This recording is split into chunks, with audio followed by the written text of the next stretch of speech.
Global stock markets have hit pause on the COVID-19 panic button as US President Donald Trump blamed the media for scaremongering over the epidemic. He's declared the USA in great shape and very, very ready for any outbreak. Despite that, travel-related stocks continue to be punished, though Wall Street finished the session less than 0.5% down. Here, the ASX shed nearly 1%, erasing all of its gains for the year, while the Australian dollar remains stuck at an 11-year low. Flight Centre is the latest travel victim of the virus. Its first half profit is down 74%, and boss Graham Turner is slashing full-year guidance by $70 million on what he calls an evolving situation.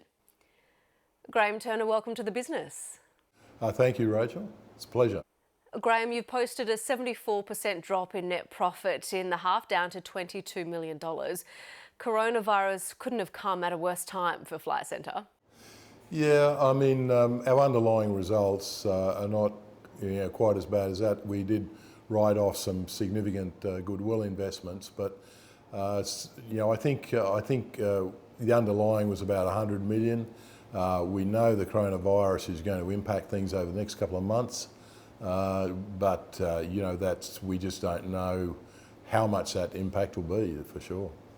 You're not beating about the bush, though. You've said corporate travel is down globally, leisure travel also down. You've downgraded your profit outlook for the second half. Is there anywhere you're seeing flights picking up? Yeah, that's an interesting question.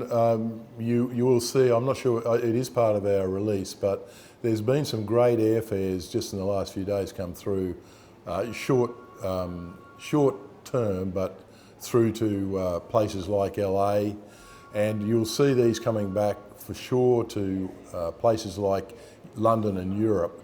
So it just depends on how much they can stimulate that demand. And when we saw SARS, some of these what people perceive quite safe destinations, there will be some stimulation of traffic there, particularly in the younger market who don't worry so much about things like this virus, but certainly there's not going to be too many places that it doesn't impact, Rachel.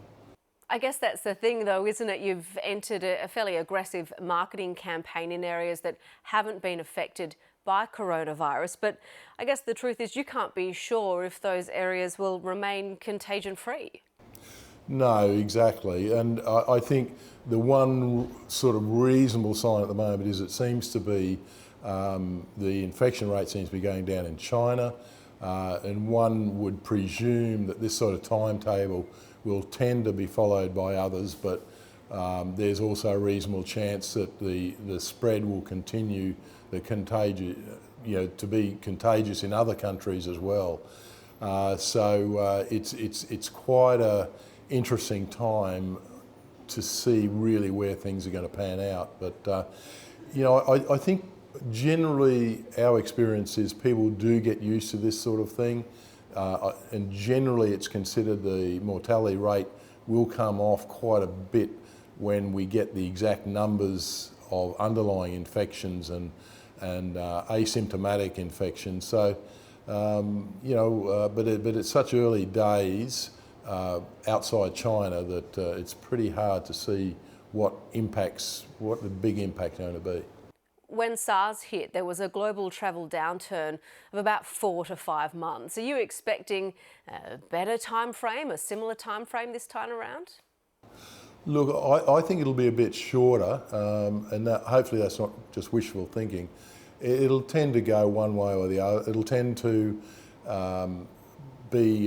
come off in most of these countries where it is becoming a problem, fairly similar to what's happened in China, or it'll spread pretty much globally as a more of a pandemic, and I'm not sure which will be the worst or which will be the best, but either one of those scenarios will probably happen, and I think people will get used to travelling with a virus like this in the background, whichever happens. It does seem to be much more contagious than SARS was, but with a much lower mortality rate. So it's possibly something that we just have to learn to live with. Qantas and Virgin have grounded fleets. Cathay Pacific has cancelled thousands of flights globally. Will we all end up grounded? Is that the worst case scenario here? Yeah, I don't think I don't think that will happen. The general advice, even if it does become a pandemic, is that travel restrictions don't really matter anymore. And I suspect that that's what will happen. Perhaps some of the older, more infirm market will be risk averse on this, and that's fair enough. I suspect young, healthy people won't take too much notice of this in most of the markets. Some markets are more cautious than others. North America tends to be a bit more cautious than New Zealand, for example, or Britain. But I'll be surprised if people don't get used to this. But the next 6 weeks, I think, is going to be really the key on where where the direction heads on this. Virgin Australia have announced they're laying off hundreds of staff. Will Flight Centre be forced to go down a similar path? Look, we certainly will look at an opportunity to really limit and cut our costs for sure, but and try to get people to take holidays, long service leave, and that in the next couple of months, basically to cut costs on the presumption that business is going to be quieter. But we've got a big network. We've got 24,000 people globally.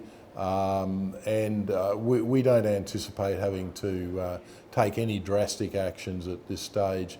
There's still plenty of flights. There'll still be plenty of capacity, even in a somewhat more subdued market. So we'll have plenty of product to sell, we believe. Graham Turner, good to have you on The Business. Thanks, Rachel.